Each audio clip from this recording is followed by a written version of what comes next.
नमस्कार साथियों, स्वागत है आपका वीके जनरल क्लासेस में। तो दोबारा से आज हम बात करते हैं हरियाणा की जीके के बारे में, जो कि मोस्ट इवेंटली क्वेश्चन बार बार रिपीट होते आ रहे हैं पिछले एग्जाम में। तो हमने टॉपिक वाइज एक एक कॉन्सेप्ट को हम बिल्कुल अच्छे ढंग से सॉल्व करेंगे और अच्छे ढंग से एक्सप्लेन भी आपको बताया जाएगा। तो मैं आपको बता दूं, जो चैनल पे बच्चा नया है वो चैनल को सब्सक्राइब कर ले और अपने फ्रेंड्स के साथ शेयर भी करे। तो चलिए, आज का जो हमारा टॉपिक है वो है जो हरियाणा के सीएम थे उनके ऊपर हम बात करते हैं कि हरियाणा के पहले सीएम कौन थे, उसके बाद कौन बना, कब राष्ट्रपति शासन लागू किया गया, सबसे ज्यादा जो सीएम का कार्यकाल किया, सबसे लंबे समय तक किसने कार्यकाल किया, सबसे कम समय में किसने कार्यकाल किया अपने सीएम का, कौन कम समय के लिए चुना गया और कौन लंबे समय तक चुना गया, कौन ऐसे सीएम थे जिन्होंने काफी बार अपना में से चुनाव जीता और हरियाणा में सीएम रहे।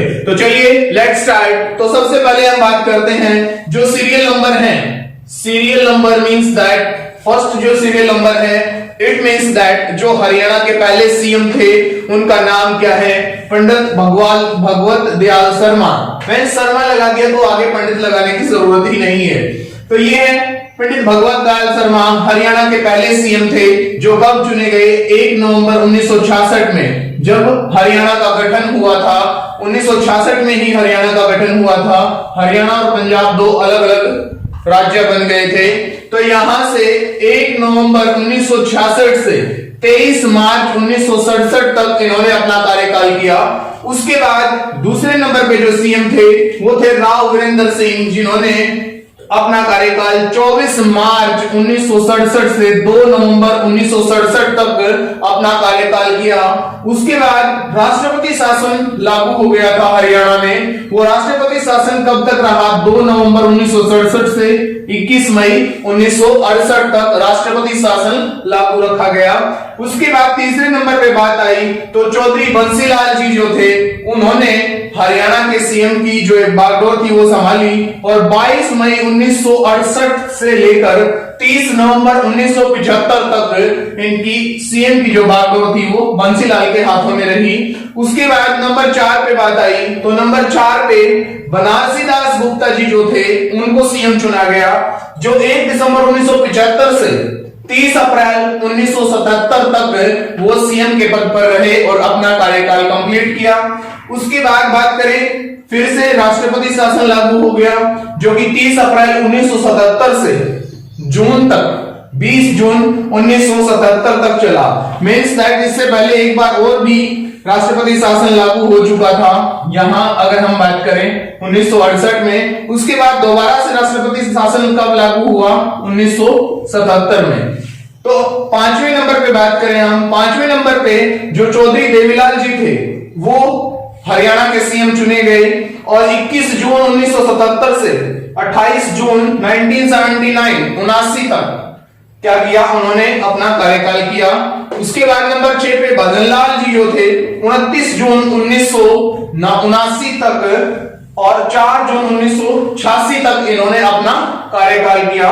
उसके बाद 7वें नंबर पे दोबारा से बंसीलाल जी, इससे पहले भी बंसीलाल चुने गए थे, अब दोबारा से बंसीलाल जी का नंबर आ गया और 7वें नंबर पर दोबारा से हरियाणा की बागडोर चौधरी बंसीलाल जी के हाथों में चली गई, जो कि 5 जून 1986 से 19 जून 1987 तक उनके पास रही। उसके बाद चौधरी देवीलाल जी को दोबारा से हरियाणा का सीएम चुन लिया गया, जो कि 17 जुलाई 1987 से 1 दिसंबर 1989 तक उनकी बागडोर रही। उसके बाद 9वें नंबर पे ओम प्रकाश चौटाला जी जो थे उनके हाथ में हरियाणा के सीएम की बागडोर आ गई और 2 दिसंबर 1989 से 22 मई 1990 तक उनके पास रही। उसके बाद बनारसी दास जी गुप्ता 22 मई 1990 को चुने गए, जो कि 11 जुलाई 1990 तक उन्होंने अपना कार्यकाल कंप्लीट किया। इसके बाद 11वें नंबर पे अगर हम बात करें तो तीसरी बार ओम प्रकाश चौटाला जी को फिर से चुन लिया गया, जो कि यह उनका सबसे कम कार्यकाल था, मात्र 6 दिन का।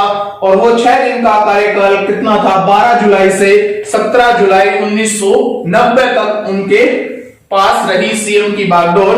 उसके बाद चौधरी हुकम सिंह जी जो 17 जुलाई 1990 से 22 मार्च 1991 तक उन्होंने अपने हाथ में सीएम की बागडोर रखी और अपना कार्यकाल पूरा किया। उसके बाद फिर से ओम प्रकाश चौटाला जी को हरियाणा की बागडोर सौंप दी गई और जिन्होंने 22 मार्च 1991 से 6 अप्रैल 1991 तक अपने कार्यकाल को जारी रखा। उसके बाद दोबारा से राष्ट्रपति शासन लागू हो गया। मतलब अब तक हरियाणा में 1 नवंबर 1966 से अगर 2020 तक की बात करें तो हरियाणा में कितनी बार राष्ट्रपति शासन लागू हो चुका है भाई? 3 बार राष्ट्रपति शासन लागू हो चुका है हरियाणा में।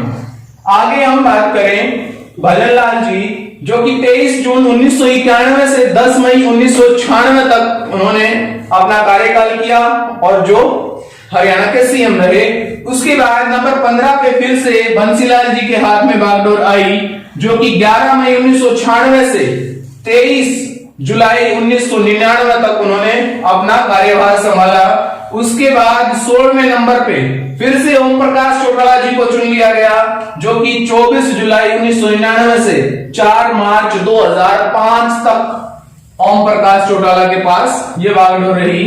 उसके बाद भूपेंद्र सिंह हुड्डा, चौधरी भूपेंद्र सिंह हुड्डा 5 मार्च 2005 से 2014 तक, 2005 से 14 तक सबसे लंबे समय तक कार्यकाल करने वाले एकमात्र सीएम कौन है भाई? चौधरी भूपेंद्र सिंह हुड्डा। लेकिन अब आगे आने वाला टाइम अगर प्लस होता है तो ये खट्टर भी इसकी मनोहर लाल खट्टर जी जो है वो भी इस दौड़ में शामिल हो जाएंगे, क्योंकि उसकी भी ये दूसरी योजना है और वो लगातार 2 योजना मुख्यमंत्री रह चुके थे। तो ये है 17वें नंबर पे थे चौधरी भूपेंद्र सिंह हुड्डा, जो कि 2005 से 2014 तक उनके हाथ में बागडोर रही हरियाणा की। और 18वें नंबर पर जो आज तक है वो है मनोहर लाल खट्टर, जो कि 26 अक्टूबर 2014 को चुने गए थे। मतलब ये मान के चलो लगभग 6 साल उनको हो चुके हैं, 4-5 महीने बाकी हैं भाई। 26 अक्टूबर 2014 को चुने गए थे और जो कि आज तक हरियाणा के सीएम हैं। तो ये थे हरियाणा के सीएम से रिलेटेड क्वेश्चन। अब यहां से पूछ सकता है पहला सीएम कौन था, दूसरा कौन था, 5वां कौन सा था, 7वां कौन सा था, 17वां कौन सा था, 18वां कौन सा है। तो आई होप आप आसानी से बता सकते हो। लेकिन इसके साथ साथ और कैसे क्वेश्चन पूछ सकता है? राष्ट्रपति शासन किसके काल में लागू हुआ था, कब हुआ था? पहला राष्ट्रपति शासन लागू हुआ जब राव वीरेंद्र सिंह जी थे तब। दूसरा राष्ट्रपति शासन लागू कब हुआ?